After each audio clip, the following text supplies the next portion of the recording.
दोस्तों नमस्कार। IAS PCS exams YouTube channel में आप सभी का स्वागत है।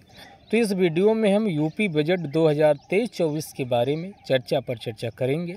ये आपके लिए जो एग्ज़ाम अब आने वाले हैं, चाहे वो 14 मई का यूपी PCS का पेपर हो या आगे RO ARO या BO, यह सबसे अब आपको बजट यूपी का जानना इसलिए भी इम्पोर्टेंट हो जाता है क्योंकि स्पेसिफिक हो करके पेपर 6 जो ऐड हुआ है GS के रूम में, जिसमें यूपी की इकोनॉमिक्स, यूपी की अर्थव्यवस्था कुछ शामिल किया गया, उसमें भी बजट को मेंशन किया गया। तो चांसेस हैं या तो 8 नंबर का क्वेश्चन या फिर 12 नंबर का क्वेश्चन सीधे पेपर 6 में इस बार देखने को मिलेगा। तो ये बजट पूरी तरीके से आपको अच्छे से कवर करना चाहिए। पिछली बार भी आप पेपर उठा के देखेंगे PCS में तो सीधे बजट से क्वेश्चन आया था। तो बजट 2022-23 और 2023-24 दोनों बजट आपको देख के जाने हैं और दोनों में से कोई ना कोई क्वेश्चन आपको देखने को मिल जाएगा। तो अब सीधे बजट पे आते हैं और उसी की चर्चा शुरू करते हैं। लेकिन उसके पहले आप लोग चैनल को सब्सक्राइब नहीं किए हो तो सब्सक्राइब कर दीजिए और वीडियो को शेयर कर दीजिए और कमेंट बॉक्स खुला है तो उसके नीचे अपना राय या सुझाव भी दे के जाइएगा। तो आइए सबसे पहले इसमें सीधे पॉइंट वाइज हम बात करेंगे। तो सबसे पहला जो इसमें इम्पॉर्टेंट है कि बजट 2023-24 का पहला पॉइंट, इसका आकार कितना है, साइज कितना है। तो ये ध्यान रखिएगा, अमाउंट बिल्कुल दिमाग में बैठा लीजिए और कई बार इसको दोहरा लीजिए। अमाउंट पूछा जा सकता है कि 2023-24 का यूपी का बजट है, ये ध्यान रखिएगा। तो ये 6,90,242.43 यानी 43। तो कितना, एक बार फिर से रिपीट करते हैं, 6,90,242 यानी कितना, तो ये 690,242.43, इसको याद कर लीजिए। 6,90,242.43 करोड़, ये क्या है, इस बार का बजट का साइज है। दूसरा पॉइंट फिर आपके लिए इम्पॉर्टेंट ध्यान रखिएगा, इस बार के बजट में जो न्यू स्कीम्स शामिल की गई हैं उसके लिए कितना अमाउंट अलॉट किया गया। तो ये आपके सामने अमाउंट लिखा है 32,721.96 करोड़। तो 2 पॉइंट बिल्कुल याद हो गए। बजट का आकार कितना है, तो 6,90,242.43 ऐसे याद कर लीजिए, 42-43 तो आपका कन्फ्यूजन नहीं होगा। 6,90,242.43। उसके बाद नई स्कीम पूछा जाए तो 32,721, 7 तरीके 21, आप इसमें देखिए 3 गुना इसमें हो रहा, तो 32,721.96 ये क्या किया गया है, अमाउंट अलॉट किया गया। और देखो 7 तरीके 21 हो रहा, 32 तिया करोगे तो ये 96 हो रहा। तो ऐसे आप लॉजिक भी सेट कर लीजिए अमाउंट में, ना एग्जाम में कन्फ्यूजन हुआ तो क्वेश्चन गलत हो जाएगा। इसी के आगे अगले पॉइंट की ओर चलते हैं। अगला इसमें कुल प्राप्तियां कितनी होंगी, यानी कितना रिसिप्ट्स आएगा, तो उसकी अगर चर्चा करें तो ये आपके सामने अमाउंट लिखा है। तो बजट का आकार कितना था, तो 6,90,000 और कितना 242.43 करोड़ इतना था। इनमें से 32,721.96 करोड़ की नई स्कीम शामिल किया गया। अब प्राप्तियों की बात करें तो कुल रिसिप्ट्स कितना आएगा, तो 6,43,292.74 करोड़। हो सकता है एक स्टेटमेंट यहाँ से बना दिया जाए कि इसमें इतनी रिसिप्ट्स, इतनी प्राप्तियाँ होंगी यूपी के बजट 2023-24 में, ये ध्यान रखिएगा। तो 6,83,000 यानी 90 से कम है, ये प्राप्ति कम होगी। तो कितना, 6,83,292.74। आप कहोगे सर ये बताइए कि बाकी तो ये बजट का आकार तो 6,90,000, तो वही तो आपके चल के राज्य का जो राजकोषीय घाटा होगा उसकी हम आगे चर्चा करेंगे, जो कितना 3.48% है। इस बात का भी ध्यान रखिएगा, राज्य का राजकोषीय घाटा ये जो बाकी अमाउंट बचा है वो पूरा किया जाएगा। तो कितनी प्राप्ति होगी, 6,83,292.74 करोड़। कितना, 6,83,292.74 करोड़। अमाउंट कई बार इसलिए बोल रहे हैं कि आपके दिमाग में बिल्कुल बैठ जाए, और ये वीडियो 3 बार 4 बार 5 बार आप इसको सुन लीजिएगा क्योंकि बहुत काम की चीज़ें हैं और क्वेश्चन यहाँ से सीधे देखने को मिलेगा। अब कुल प्राप्तियाँ होती हैं तो आपको पता 2 प्रकार की प्राप्तियाँ होती है, एक राजस्व रेवेन्यू रिसिप्ट्स और दूसरा पूंजीगत प्राप्तियां जिसे कैपिटल रिसिप्ट्स कहा जाता है, जिनमें से ज़्यादा अमाउंट किसका होता है, रेवेन्यू। हमेशा रेवेन्यू वाला, राजस्व प्राप्तियां वाला ज़्यादा होगा। तो प्राप्तियां कितनी प्राप्तियां होंगी, तो 6,83,292.74 करोड़। कितनी प्राप्ति होगी, 6,83,292.74 करोड़। इनमें से अगर राजस्व प्राप्ति की बात किया जाए तो ये आपके सामने अमाउंट लिखा है, ये भी ध्यान रखिएगा। कितना, 5,70,865.66 करोड़। जहाँ जैसे बजट में आप देखा था 6,90,242.43, 42-43 था, तो यहाँ कितना है राजस्व प्राप्तियों में 65-66 लास्ट में, ध्यान रखिएगा। कितना, 5,70,865.66 करोड़ ये राजस्व प्राप्तियां होंगी। अगर पूंजीगत प्राप्तियों की बात किया जाए तो कितना, 1,12,427.08 करोड़। ये जो आपके पास कोई विकल्प नहीं है, ये अमाउंट याद करना ही करना है, क्योंकि स्टेटमेंट कहीं से उठा के या सीधे अमाउंट पूछ लिया जाएगा। तो राजस्व प्राप्ति कितना है, 570 यानी 5,70,865.66 करोड़। और पूंजीगत प्राप्तियां कितना, 1,12,427.08 करोड़ अमाउंट इसमें अलॉट किया गया। अब इसी में अगर राजस्व प्राप्ति की बात किया जाए तो राजस्व प्राप्ति कितना होगा, यानी टैक्स वाला। तो राजस्व प्राप्ति क्या होगा, तो यहाँ देखिए कितना, 4,45,871, 4,45,871.59 करोड़ ये राजस्व की प्राप्ति होगी। इसमें भी कौन, तो ध्यान दीजिएगा, इसमेम जो दो प्रकार का होगा, एक केंद्रीय करों का हिस्सा होगा, एक यूपी का जो कर राजस्व होगा। तो यूपी का कर राजस्व ज़्यादा है, 2,62,634 करोड़ है, जबकि केंद्रीय करों का हिस्सा कितना, 1,83,237.59 करोड़ रुपया एक केंद्रीय करों के हिस्से से यूपी को प्राप्त होने वाला है। अब ये व्यय कहाँ किया जाएगा, एक्सपेंडिचर कहाँ किया जाएगा, उसकी भी बात कर लेते हैं। तो ये 6,90,242.43 करोड़ ये टोटल अमाउंट है, तो उसका व्यय किया जाना है। तो दो प्रकार का व्यय होगा, एक राजस्व लेखे का व्यय होगा, और राजस्व लेखे का व्यय कहाँ किया जाएगा, तो ये कितना किया जाएगा, 5,02,354.08 करोड़।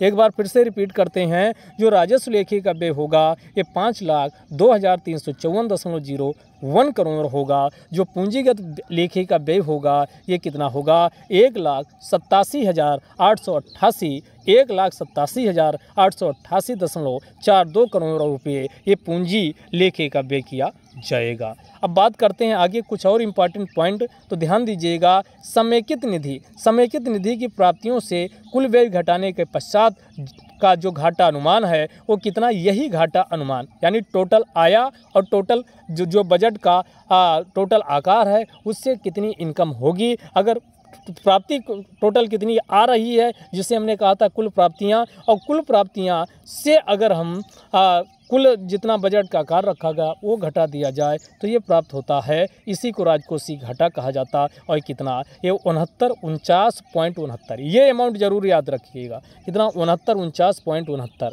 यानी 6949.69 कितना है, यानी 6,949.69 करोड़ ये किया गया है। यानी ये इसी को आगे राजकोषीय घाटा के नाम से जाना जाएगा। तो 6949.69 करोड़ ये आपका घाटा है, अनुमानित घाटा है। लोक लेखा से कितनी प्राप्ति होगी, अगर पब्लिक अकाउंट्स की बात किया जाए तो 5500 करोड़ रुपया किससे प्राप्त होने वाला, यानी पब्लिक अकाउंट लोक लेखा से। इसके बाद राजस्व बचत कितनी होने वाली, तो 68,511.65 करोड़ राजस्व बचत होने वाली है। राजकोषीय घाटा की बात करें तो राजकोषीय घाटा ये यहाँ आपने देखा था ये कुल घाटा है, क्योंकि ब्याज भुगतान को घटा दिया जाएगा तो राजकोषीय घाटा होगा। तो ये 6949.69 ये क्या है, ये आपका समय, ये आपका कितना था, यानी ये 6949.69 ये समेकित निधि की प्राप्तियों से कुल व्यय घटाने के पश्चात का जो घाटा था वो था। लेकिन राजकोषीय घाटा पूछा जाए तो राजकोषीय घाटा वाला ये अमाउंट आप ध्यान रखिएगा। कितना, 84,883.16 करोड़।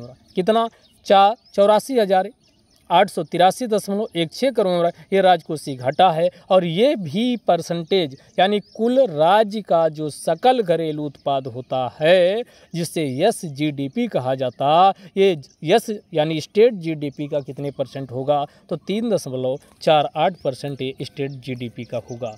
अब इसके अलावा जो डिपार्टमेंट वाइज जो एलोकेशन किया गया उसकी हम चर्चा कर लेते। तो सबसे पहले यहाँ देखिए महिला कल्याण के लिए, तो ये मेंस में भी यहाँ से बहुत सारी स्कीम आपको मिलने वाली है, वो भी आपके चर्चा का विषय बन गया है। तो सबसे पहले मुख्यमंत्री कन्या सुमंगला योजना, तो यहाँ स्कीम के डिटेल के बारे में हम अभी नहीं जा रहे हैं।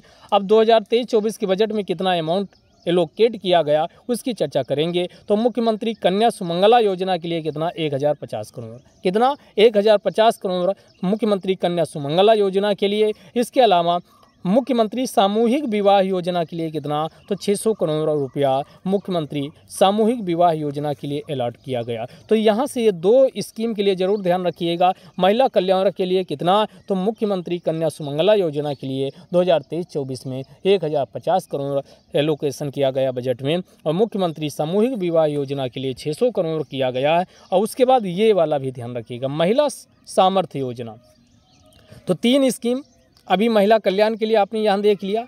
तो कौन कौन हो गया, तो मुख्यमंत्री कन्या सुमंगला योजना के लिए 1050 करोड़, और दूसरी हमने क्या कहा मुख्यमंत्री सामूहिक विवाह योजना के लिए कितना था 600 करोड़ ये अमाउंट लिखा। और तीसरा महिला सामर्थ्य योजना के लिए 63 करोड़ रुपया अलॉट किया गया है। इसके अलावा OBC के निर्धन व्यक्तियों की पुत्रियों की शादी अनुदान योजना 150 करोड़, उतना इम्पोर्टेंट नहीं है, बस एक बार नज़र देख लीजिए। 3 बिल्कुल ध्यान रखिएगा। निराश्रित विधवाओं के भरण पोषण अनुदान के लिए 4032 करोड़, तो ये उतना इम्पोर्टेंट नहीं। जो इम्पोर्टेंट है वो पॉइंट आपको यहाँ हम बता रहे हैं जो बिल्कुल ध्यान रखना चाहिए।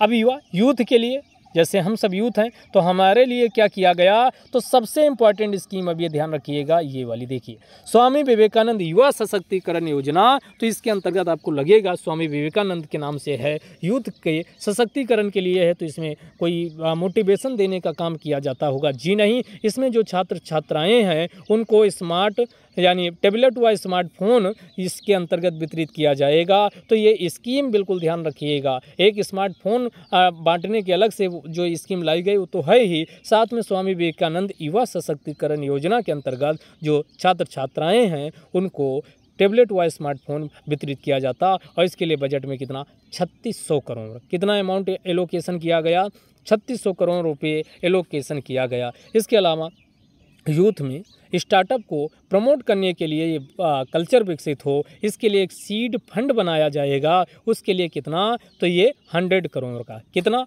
100 करोड़ का सीड फंड होगा। यूपी सूचना प्रौद्योगिकी एवं स्टार्टअप नीति, यूपी में सूचना प्रौद्योगिकी और स्टार्टअप को प्रोत्साहित करने के लिए 60 करोड़ के साथ क्या बनाया गया, यूपी सूचना प्रौद्योगिकी एवं स्टार्टअप नीति को लाया गया है। और बजट 2023-24 में 60 करोड़ रुपए का एलोकेशन किया गया है। इसके अलावा युवा अधिवक्ताओं को आर्थिक सहायता के लिए 5 करोड़ का कॉर्पस फंड होगा, ये उतना इम्पोर्टेंट नहीं है। अब सामाजिक सुरक्षा पे आइए, तो सामाजिक सुरक्षा के लिए इम्पॉर्टेंट है। तो सामाजिक सुरक्षा में कौन कौन चल रही है, किसान वृद्धावस्था या किसान पेंशन योजना, एक, दूसरा दिव्यांग या जिसे विकलांग कहा जाता दिव्यांग पेंशन योजना, और तीसरा कुष्ठा यानी कुष्ठ रोग से जो ग्रस्त हैं उनके लिए कुष्ठावस्था पेंशन योजना। ये 3 योजनाएं चल रही हैं। तो इसमें वृद्धावस्था व किसान योजना के लिए ये कितना है, तो ये 7248 करोड़ यानी 7248 करोड़ का ये लोकेशन किया गया। दिव्यांग के लिए 1120 करोड़, और उसके बाद 420 कुष्ठावस्था पेंशन के लिए कितना करोड़, तो इसमें ध्यान दीजिए कि कितना, ये 420 ने 42 करोड़, मात्र 42 करोड़ का ये लोकेशन किया गया है। तो एक पहली कौन हो गई, वृद्धावस्था या किसान पेंशन योजना 7248 करोड़, दूसरी दिव्यांग पेंशन योजना जिसके लिए कितना 1120 करोड़, उसके बाद कुष्ठावस्था पेंशन इसके लिए 42 करोड़ का ये लोकेशन किया गया है। अब आइए श्रमिक कल्याण के लिए क्या क्या किया गया, तो यहाँ देखिए मुख्यमंत्री जन आरोग्य योजना चल रही है।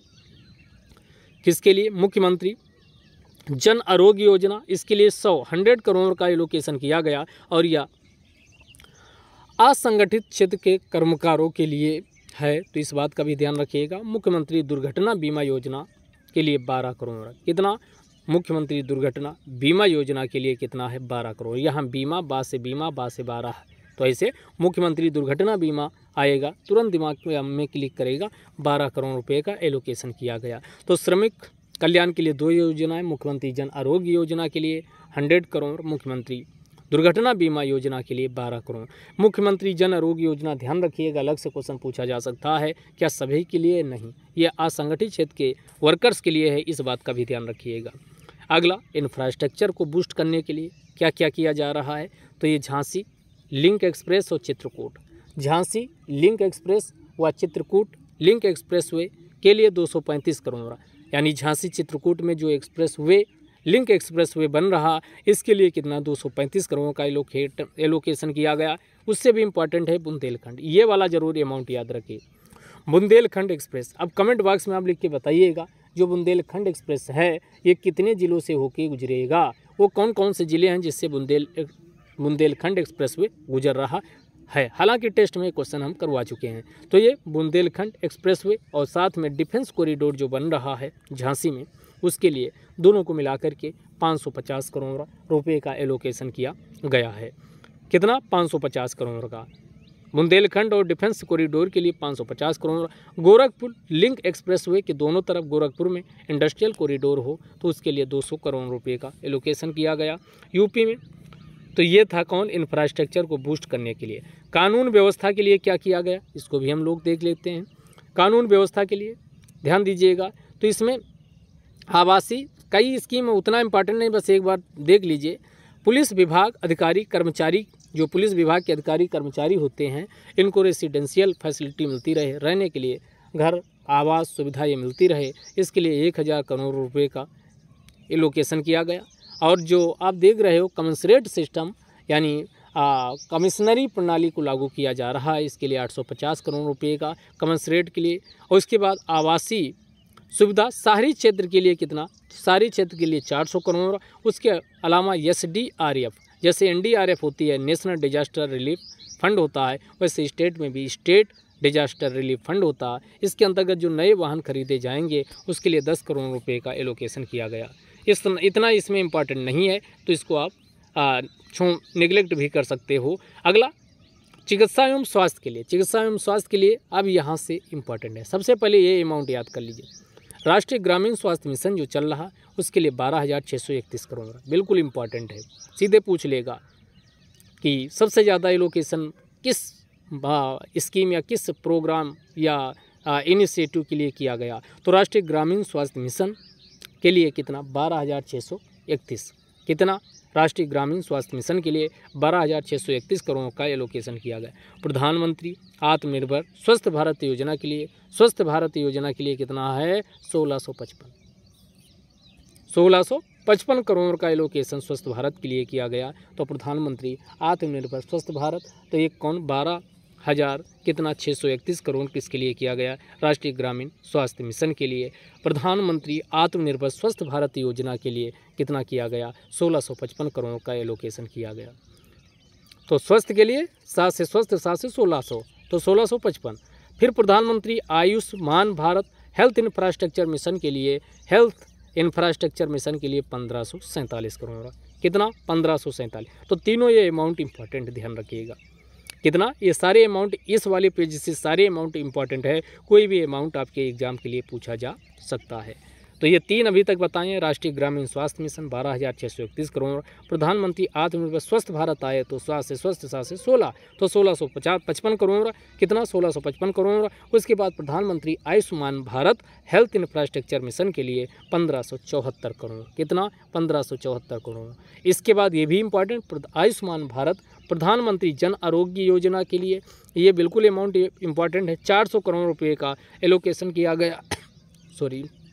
अगला, प्रधानमंत्री मातृ वंदना योजना के लिए कितना किया गया? 320 करोड़। कौन? प्रधानमंत्री मातृ वंदना योजना के लिए 320 करोड़ रुपये का एलोकेशन किया गया। तो ये मातृ वंदना योजना के लिए भी ध्यान रखिएगा, प्रधानमंत्री मातृ वंदना योजना के लिए 320 करोड़ रुपये का एलोकेशन किया गया। इसके अलावा आयुष्मान भारत जैसे चल रहा प्रधानमंत्री वाला, वैसे ये मुख्यमंत्री जन आरोग्य योजना चल रहा, ये भी ध्यान रखिएगा, इसके लिए 250 करोड़। मुख्यमंत्री आयुष्मान भारत मुख्यमंत्री जन आरोग्य योजना के लिए 250 करोड़ रुपए का एलोकेशन किया गया है। बाकी ये 2 पॉइंट उतने इंपॉर्टेंट नहीं है। सामुदायिक स्वास्थ्य केंद्रों के उपकरण के लिए 100 करोड़, उसके बाद CSC और ये प्राइमरी हेल्थ का जो कवरेज होता है, सेंटर होते हैं, इनका स्ट्रेंथिंग के लिए, इनका मजबूतीकरण के लिए, सुदृढ़ीकरण के लिए 15 करोड़ किया गया, तो वो इतना इम्पोर्टेंट नहीं है।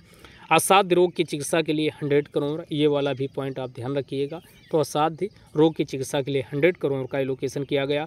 UP institute of pharmaceuticals research and development के लिए 20 करोड़। तो यूपी इंस्टीट्यूट ऑफ फार्मास्यूटिकल और रिसर्च एंड डेवलपमेंट बनाया जा रहा, तो उसके लिए 20 करोड़ का एलोकेशन किया गया। स्वशासी चिकित्सा महाविद्यालयों में नर्सिंग कॉलेज की स्थापना के लिए 26 करोड़, उतना इंपॉर्टेंट नहीं, बस एक नज़र देख लीजिए। अब माइक्रो स्मॉल मीडियम इंटरप्राइज की बात कर लेते हैं, उसमें क्या किया गया। तो 1 डिस्ट्रिक्ट 1 प्रोडक्ट के अंतर्गत यूनिटी मॉल की स्थापना की जाएगी, मार्केटिंग, ताकि जो हस्तशिल्प उत्पाद हैं भारत के यूपी के कोनों कोनों के जो हस्तशिल्प उत्पाद हैं उनको प्रोत्साहन दिया जा सके, तो उसके लिए कितना 200 करोड़। ये इंपॉर्टेंट है। यूनिटी मॉल आपको पता भी है कि अनाउंस भी हो चुका, वह पहला वहाँ यूपी का यूनिटी मॉल कहाँ, वाराणसी में स्थापित किया जा रहा, तो उसके लिए कितना, तो ऐसे यूनिटी मॉल 1 डिस्ट्रिक्ट 1 प्रोडक्ट को प्रोत्साहित करने के लिए अन्य भी यूनिटी मॉल को स्थापित किया जाएगा, तो उसके लिए कितना 200 करोड़ रुपए का बजट में एलोकेशन किया गया है। अगला अतिरिक्त ऊर्जा स्रोत के लिए क्या किया गया, तो ये आप भी ध्यान रखिएगा। यूपी सौर ऊर्जा नीति, ये सब मेंस के पॉइंट हैं, इसको हम कहेंगे 5-6 बार बजट को इतनी बार दोहरा लीजिए कि एक एक चीज़ें दिमाग में रट जाएं। तो यूपी सौर ऊर्जा नीति 2022-23 के लिए 317 करोड़, कितना 317। तो यूपी सौर ऊर्जा नीति कब की है, अलग से क्वेश्चन पूछा जा सकता, 2022 की है, 317 करोड़। यूपी राज्य जैव ऊर्जा नीति की बात करें तो इसके लिए 45 करोड़। उसके बाद कानपुर, आगरा, वाराणसी, ये मेट्रो बन रहे, तो ये 585 करोड़। कानपुर मेट्रो के लिए ये भी ध्यान रखिएगा। आगरा मेट्रो के लिए 465 करोड़, कितना 465 करोड़ आगरा मेट्रो के लिए। कानपुर मेट्रो के लिए 585, आगरा के लिए 465 करोड़। उसके बाद वाराणसी, गोरखपुर जैसे अन्य शहरों के लिए 100 करोड़। उसके बाद CM शहरी विस्तारीकरण या नए शहर प्रोत्साहन योजना के लिए 3000 करोड़ रुपए का एलोकेशन किया गया है। इसके अलावा Delhi, Ghaziabad, Meerut corridor regional rapid transit system विकसित किया जाएगा, और इसके लिए बाकायदा 1306 करोड़ रुपए का एलोकेशन किया गया है। इसके अलावा अन्य पॉइंट पे आते हैं। महाकुंभ मेला ये 2025 होगा, यहाँ 25 लास्ट वाला उठा लीजिए, तो ये 2500 करोड़। तो महाकुंभ मेला आपको पता, महाकुंभ प्रत्येक 12 वर्ष पर लगता है, वो महाकुंभ मेला 2025 के लिए कितना 2500 करोड़ रुपए का एलोकेशन किया गया। अगला कान्हा गौशाला एवं बेसहारा पशु आश्रय के लिए 100 करोड़। उसके बाद आगे अमृत 2.0, ये अलग से पूछा जा सकता है, अमृत 2.0 का संबंध किससे है, तो इसमें पेयजल, सीवरेज और वाटर बॉडी में इम्प्रूवमेंट रिस्टोरेशन से है, और इसके लिए 5616 करोड़ रुपए का एलोकेशन किया गया है। स्वच्छ भारत मिशन 2.0 के लिए कितना 2707.86 करोड़ रुपए का एलोकेशन किया गया। आकांक्षी नगर निकाय योजना, ये मोस्ट इंपॉर्टेंट है, 100 करोड़। तो इसमें आकांक्षी नगर निकाय योजना के लिए कितना, तो ये 100 करोड़ रुपए का एलोकेशन किया गया है। अब नियोजन की बात कर लेते हैं। तो त्वरित आर्थिक विकास योजना, इसके लिए 1500 करोड़। बुंदेलखंड विशेष योजना के लिए 600 करोड़। पूर्वांचल के लिए 525 करोड़। तो पास है पूर्वांचल, पास है 5, तो 525। तो पूर्वांचल के लिए 525, बुंदेलखंड विशेष योजना के लिए 600 करोड़, त्वरित आर्थिक विकास योजना के लिए 1500 करोड़, और मुख्यमंत्री फेलोशिप कार्यक्रम के लिए 5 करोड़ रुपए का एलोकेशन किया गया है। अब ग्राम विकास के लिए क्या किया गया, ये हर एक टॉपिक मेंस के लिए आपके इम्पॉर्टेंट है, जो पेपर 6 है। बाकी प्रीलिम्स के लिए कहीं से भी क्वेश्चन पूछा जा सकता है। तो सारी स्कीम यहाँ से आपकी, जब मेंस का 6ठा पेपर लिखोगे, 5वां पेपर लिखोगे, तो स्कीम की कोई भी आप उसमें एक दो पॉइंट एक्स्ट्रा अगर बजट अच्छे से किए हो तो डाल सकते हो। मुख्यमंत्री प्रधानमंत्री आवास योजना जो ग्रामीण क्षेत्र के लिए चल रही है, तो इसमें कितना, तो इसमें 19,000 करोड़ रुपए का एलोकेशन किया गया, और कितने आवास बनाने का लक्ष्य रखा गया, 12,39,877 12,39,877 आवास बनाने का लक्ष्य रखा गया है। प्रधानमंत्री ग्रामीण योजना सारी योजना के लिए कितना है, तो ये 6200, यानी कितना, तो 6266। तो ये ग्रामीण के लिए ज़्यादा 19,000 करोड़ है प्रधानमंत्री आवास योजना ग्रामीण वाली, और प्रधानमंत्री ग्रामीण सड़क योजना रोड्स के लिए कितना, तो 6266 करोड़, और मुख्यमंत्री आवास योजना मुख्यमंत्री ये देखिए दोनों में अंतर है, ये प्रधानमंत्री आवास योजना, ये मुख्यमंत्री आवास योजना है, तो दोनों ध्यान रखिएगा। जैसे एक वहाँ पीछे जन आरोग्य वाला बताए थे, एक ये राष्ट्रीय स्तर वाला है प्रधानमंत्री वाला, एक मुख्यमंत्री वाला भी, वैसे यहाँ पीएम आवास योजना ग्रामीण के लिए कितना, तो 19,000 करोड़ का एलोकेशन किया गया। और ये मुख्यमंत्री आवास योजना, जो मुख्यमंत्री आवास योजना ग्रामीण है, इसके लिए कितना 1203 करोड़ रुपए का एलोकेशन किया गया। इसके अलावा श्यामा प्रसाद मुखर्जी रर्बन मिशन के लिए कितना, तो ये रर्बन मिशन के लिए ध्यान रखिएगा कितना एलोकेशन किया गया, तो ये आपके सामने अमाउंट लिखा हुआ है। आगे आइए, अगला पंचायती राज पे आ जाइए। पंचायती राज में स्वच्छ भारत मिशन ग्रामीण जो चल रहा है, तो इसके लिए कितना, तो ये 2288 करोड़ का यानी बजट एलोकेशन किया गया। राष्ट्रीय ग्राम स्वराज अभियान के लिए कितना 622 करोड़ रुपए का एलोकेशन किया गया। अगला मुख्यमंत्री पंचायत प्रोत्साहन योजना के लिए 85 करोड़ का एलोकेशन किया गया। गाँव में ई गवर्नेंस, अब ये अलग से स्कीम पूछ लेगा कि डॉक्टर राम मनोहर लोहिया पंचायत सशक्तिकरण योजना का संबंध किससे है, तो ये गाँव में अच्छे से यानी स्पीड आ पाए नेटवर्क की, तो इसी को सुनिश्चित करने के लिए यानी ई गवर्नेंस के लिए, ई गवर्नेंस भाई जब अच्छी हाई खासी स्पीड होगी तभी आपकी जो इलेक्ट्रॉनिक सुविधाएं हैं वो अच्छे से पहुंचाया जा सकेगा। तो ई गवर्नेंस के विस्तार के लिए डॉक्टर राम मनोहर लोहिया पंचायत सशक्तिकरण योजना के लिए 4 करोड़ रुपये का बजट एलोकेशन किया गया।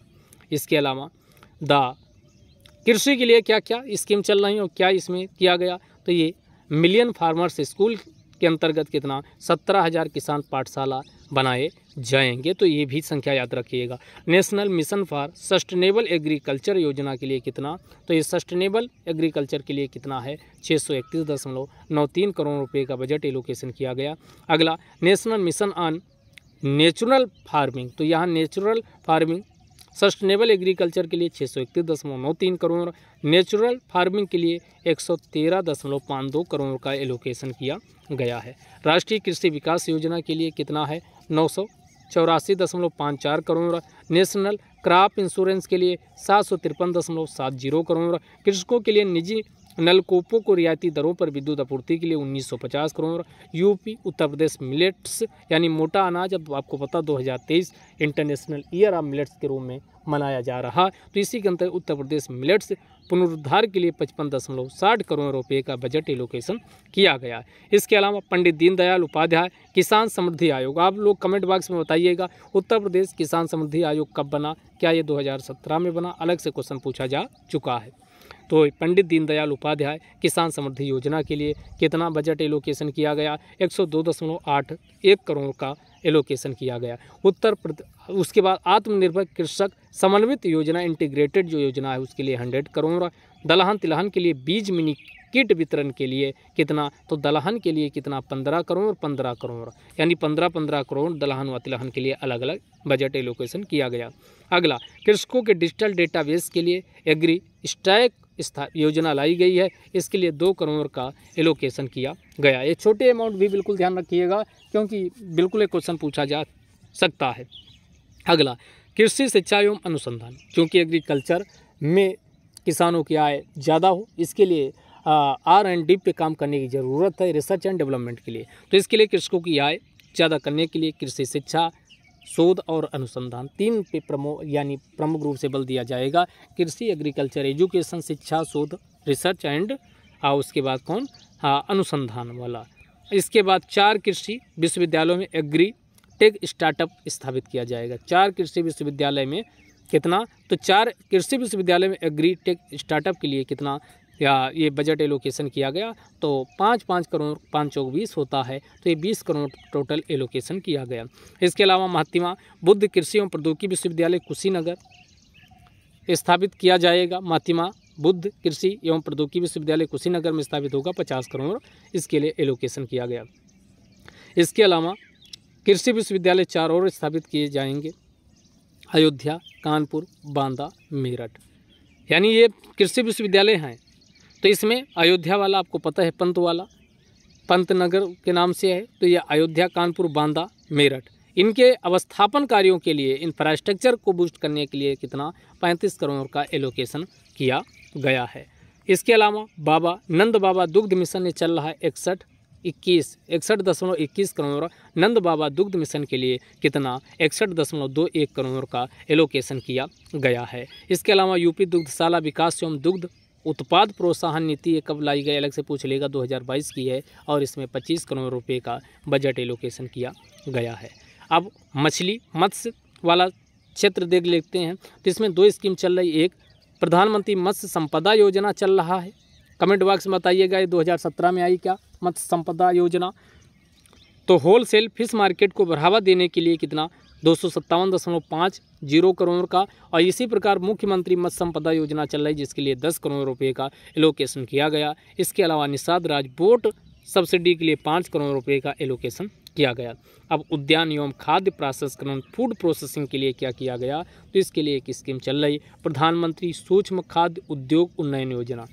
क्या चल रही, प्रधानमंत्री सूक्ष्म खाद्य उद्योग, कौन सी, प्रधानमंत्री सूक्ष्म खाद्य उद्योग उन्नयन योजना। ये बिल्कुल स्कीम बता तो रहे, बजट बिल्कुल रट डालिए, आपके मेंस में बहुत सारा पॉइंट मिल जाएगा। तो कौन सा, प्रधानमंत्री सूक्ष्म खाद्य उद्योग उन्नयन योजना, कौन सी, प्रधानमंत्री सूक्ष्म खाद्य उद्योग उन्नयन योजना के लिए कितना 741 यहाँ अमाउंट देखिए लिखा है 741.98 करोड़ रुपए का एलोकेशन किया गया। राष्ट्रीय औद्योगिक मिशन के लिए कितना, तो ये अमाउंट देखिएगा 206.27 करोड़ रुपए का बजट एलोकेशन किया गया है। इसके अलावा इस पे आई यूपी खाद्य प्रसंस्करण उद्योग नीति, जो यूपी खाद्य प्रसंस्करण उद्योग नीति कब की है, तो पहले 2022 की, ध्यान रखिएगा, 100 करोड़ रुपए का एलोकेशन किया गया है। इसके अलावा सहारनपुर में centre of excellence for Honey, यानी ये अलग से पूछा जा सकता है, ये स्थापित किया जाएगा। Centre of excellence for Honey 10 crore रुपए का, इसमें 10 करोड़ रुपए का एलोकेशन किया गया। प्रदेश के कृषकों को गुणवत्तापूर्ण टिश्यू कल्चर केला पौध उपलब्ध करवाने के लिए ऊतक संवर्धन प्रयोगशाला के लिए 10 करोड़, ये भी है। इसके बाद हथकरघा एवं वस्त्र उद्योग के लिए क्या किया गया, तो UP textile and garmenting policy लाई गई, यानी यूपी में टेक्सटाइल उद्योग को प्रोत्साहन दिया जाए, तो इसके लिए UP textile and garmenting policy 2022 आई है, जिसमें वस्त्र क्षेत्र में निवेश को प्रोत्साहित हुआ, यूपी में रोजगार सृजन किया जाएगा और इसके लिए 150 करोड़ रुपये एलोकेट किए गए। गारमेंटिंग पॉलिसी कब की है, 2017 की है, तो इसके लिए कितना 175 करोड़ रुपये का एलोकेशन किया गया। मुख्यमंत्री पावर लूम उद्योग विकास योजना के लिए 20 करोड़, मुख्यमंत्री बुनकर सौर योजना के लिए 10 करोड़, झलकारी कोरी हथकरघा एवं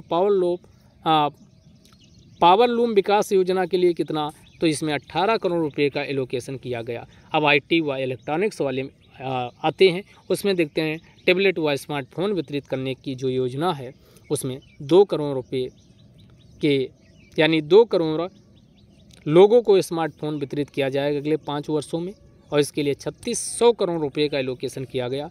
यूपी इलेक्ट्रॉनिक्स विनिर्माण नीति कब की, ये भी याद रखिए 2022 की है, तो इसके लिए 401 करोड़ रुपए का एलोकेशन किया गया। इसके अलावा आगे बात करते हैं स्टेट डेटा सेंटर के लिए क्या किया गया, तो इसमें 85.89 करोड़ रुपये।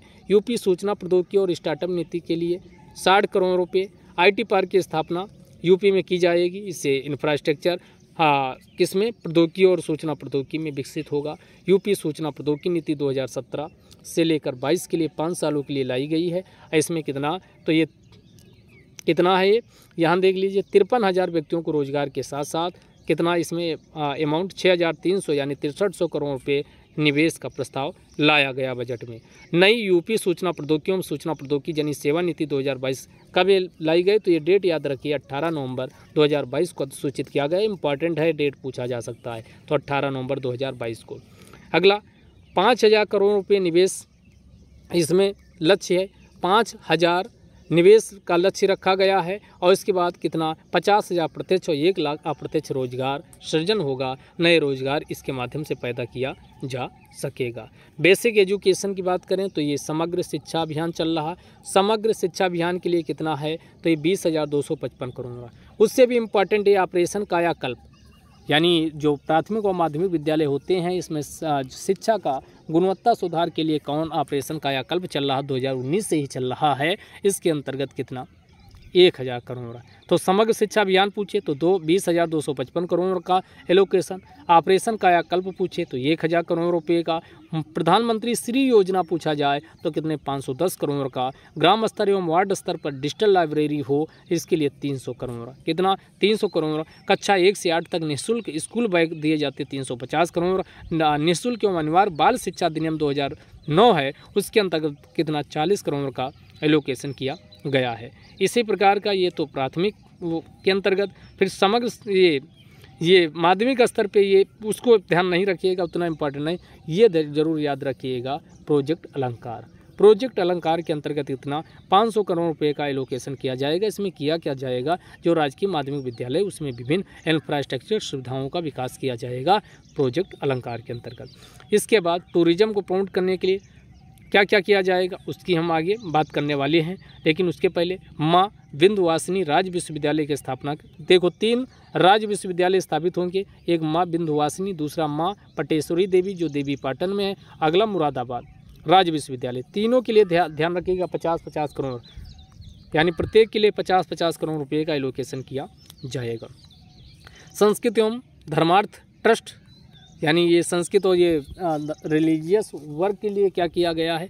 BHU, ये अलग से क्वेश्चन पूछ लेगा, ऐसे पूछे जाते हैं। BHU जो है परिसर, उसमें एक वैदिक विज्ञान केंद्र की स्थापना की जाएगी। तो ये पूछेगा वैदिक विज्ञान केंद्र की स्थापना कहाँ होगी, तो BHU में होगी। मिर्ज़ापुर में माँ विंध्यवासिनी देवी, अभी जो ये बताएं पीछे 50-50 करोड़ रुपए का एलोकेशन किया गया, तो ये कहाँ है, माँ विंध्यवासिनी देवी का मंदिर मिर्ज़ापुर में है। दूसरा माँ अष्टभुजी देवी मंदिर, इसके बाद माँ अष्टभुजी देवी मंदिर, उसके बाद काली खोह मंदिर का जीर्णोद्धार हुआ, रिस्टोरेशन हुआ, ब्यूटिफिकेशन सौंदर्यीकरण किया जाएगा। प्रयागराज में संध्या भजन स्थल की स्थापना होगी। सीतापुर में प्रसिद्ध तपो स्थली, नैमिषारण्य में वेद विज्ञान अध्ययन केंद्र की स्थापना होगी। तो अलग से पूछेगा वेद विज्ञान अध्ययन केंद्र की स्थापना कहाँ होगी, तो ये सीतापुर के जो नैमिषारण्य तपोस्थली है वहाँ पर स्थापना की जाएगी।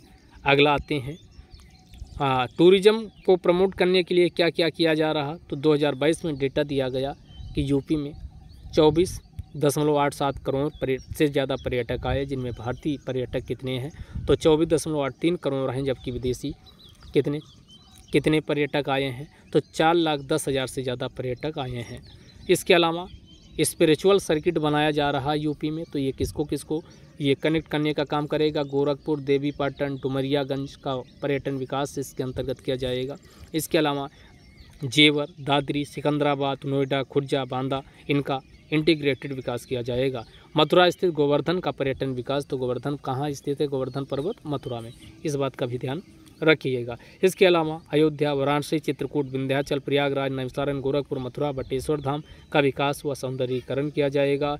इसके अलावा पर्यटन नीति आपको पता है कितनी कब की है, ये 2018 की इम्पॉर्टेंट है। तो ये पर्यटन नीति 2018 के अंतर्गत पर्यटन इकाई का विकास हो, इसके लिए भी बाकायदा 45 करोड़ रुपए का बजट एलोकेशन किया गया। इसके अलावा मुख्यमंत्री पर्यटन संवर्धन योजना, ये भी इम्पॉर्टेंट है। पर्यटन को प्रमोट करने के लिए यूपी में कौन सी स्कीम चल रही, तो मुख्यमंत्री पर्यटन संवर्धन योजना, इसके लिए 300 करोड़ रुपए का बजट एलोकेशन किया गया। शक्ति पीठ माँ शाकंभरी देवी सहारनपुर में है, इसके लिए कितना, 50 करोड़। प्रयागराज के समेकित विकास के लिए 40 करोड़ रुपए का, प्रयागराज वालों देख लीजिए अपने लिए 40 करोड़ रुपए का बजट एलोकेशन आपके लिए भी किया गया है। बुंदेलखंड में पर्यटन विकास हो, तो इसके लिए भी 40 करोड़। शुक्र तीर्थ के लिए कितना, 10 करोड़। आपको कमेंट बॉक्स बताना ये कहाँ है शुक्र तीर्थ, यानी शुक्रताल कहाँ है। युवा पर्यटन को प्रमोट करने के लिए 2 crore. UP eco tourism Lucknow board स्थापित किया जाएगा, इसके लिए 2.5 करोड़। इंटरनेशनल नेशनल स्तर पे मेगा इवेंट के लिए 5 करोड़। इसके बाद फिर नैमिषारण्य धाम तीर्थ विकास योजना के लिए 2.5 करोड़ का बजट एलोकेशन किया जाएगा। वन हुआ पर्यावरण यानी फॉरेस्ट हुआ इन्वायरमेंट के लिए क्या किया गया है, तो ये लखनऊ में नाइट सफारी के लिए 50 करोड़। वन वृक्षावरण अभी कितना है, तो ये अमाउंट भी आप ध्यान रखिए। यूपी में कितना, 9.23 अलग से पूछा जा सकता है। तो ये फॉरेस्ट हुआ ट्री कवर दोनों को शामिल कर लें तो 9.23% है, ये भी इसमें बहुत सारा क्वेश्चन आपको अब देखिएगा ये यूपी के पॉइंट ऑफ व्यू से मिलने वाला है। इसके अलावा इसी का 2030 तक लक्ष्य कितना रखा गया है, तो ये 15% का लक्ष्य रखा गया। कितना यूपी 15% का लक्ष्य रखता है और 2023 के वर्षाकाल में 35 करोड़ पौधरोपण किया जाएगा। वृक्षारोपण को प्रमोट करने के लिए 35 करोड़ का, सामाजिक वनीकरण योजना के अंतर्गत 600 करोड़, ये भी इम्पॉर्टेंट है। इसके अलावा आगे देखिएगा, प्रदेश में इको टूरिज्म के लिए 10 करोड़, ग्रीन इंडिया मिशन के अंतर्गत 100 करोड़, पौधशाला प्रबंधन योजना के अंतर्गत 175 करोड़ बजट एलोकेशन किया गया। यूपी ग्रामीण आजीविका मिशन के अंतर्गत पुष्टाहार उत्पादन इकाइयाँ स्थापित की जाएंगी। नफेड के द्वारा टेक होम राशन, ये पूछ सकता है टेक होम राशन कौन है, तो नफेड इसको शुरू कर रहा। 6 माह से लेकर 6 वर्ष के बच्चे हैं, गर्भवती महिलाएँ हैं, दूध पिलाती हुई जो माताएं, जिसे धात्री माता कहा जाता, इनको शामिल किया गया टेक होम राशन के अंतर्गत। और 6 माह से 6 वर्ष के बच्चों को इसमें शामिल किया गया। उसके बाद गर्भवती महिला और धात्री दूध पिलाती हुई लैक्टेटिंग मदर शामिल किया गया। 291 करोड़ बजट एलोकेशन इसमें किया गया है। राष्ट्रीय पोषण अभियान के अंतर्गत आपको बताना ये कब की है राष्ट्रीय पोषण, इससे क्वेश्चन अभी आया भी था CDS में। 455.52 करोड़ का एलोकेशन किया गया। मुख्यमंत्री कृषक दुर्घटना कल्याण योजना 14 सितंबर 2019 लागू, डेट भी याद रखिएगा। 750 करोड़ बजट मुख्यमंत्री कृषक दुर्घटना कल्याण योजना के लिए किया गया है। इसके अलावा यूपी में जो कहाँ से अमाउंट प्राप्त होता है एज जो शुल्क के रूप में, जैसे स्टेट GST है, तो इससे टारगेट सबसे ज़्यादा इसका रखा गया। आबकारी शुल्क है, इसके बाद स्टाम्प और रजिस्ट्रेशन है, फिर वाहन कर। तो सबसे ज़्यादा किससे आने वाला है, स्टेट GST से। कितना, तो यहाँ गिन लीजिए 1,50,000 करोड़, 1,50,000 करोड़ का लक्ष्य रखा गया है स्टेट GST से। आबकारी शुल्क से 58,000 करोड़, स्टाम्प व रजिस्ट्रेशन से सबसे कम इसी स्टाम्प रजिस्ट्रेशन से आएगा। उससे ज़्यादा तो ये व्हीकल टैक्स से आएगा, वाहन कर से नहीं, वाहन कर वाला सबसे कम। स्टाम्प व रजिस्ट्रेशन कितना 34,560 करोड़, फिर 12,672 करोड़ कितना वाहन कर से ये टारगेट है प्राप्त करने का। तो ये था आपका होलिस्टिक यूपी का बजट। यकीन मानिए ना तो प्री और ना ही मेंस का इसके बाहर कोई क्वेश्चन पूछा जाएगा। यकीन तब होगा जब 14 मई का पेपर हो चुका होगा। तो ये वीडियो आप 2-3 बार, 4 बार, 5 बार, जितनी बार खाली समय बैठिए उतनी बार इसको केवल सुनते रहिए। एक समय आएगा सारा अमाउंट आपको याद हो जाएगा और सारी स्कीम याद हो जाएंगी। तो मेंस में बहुत सारा पॉइंट आपको यूपी के पेपर में मिलने वाला और डायरेक्ट क्वेश्चन भी आपको मिलने वाला है। तो वीडियो आपको कैसा लगा कमेंट बॉक्स में अपनी राय जरूर दीजिएगा। और आप लोग चैनल सब्सक्राइब नहीं करते हो, सब्सक्राइब कर लो, शेयर कर दो अपने दोस्तों को।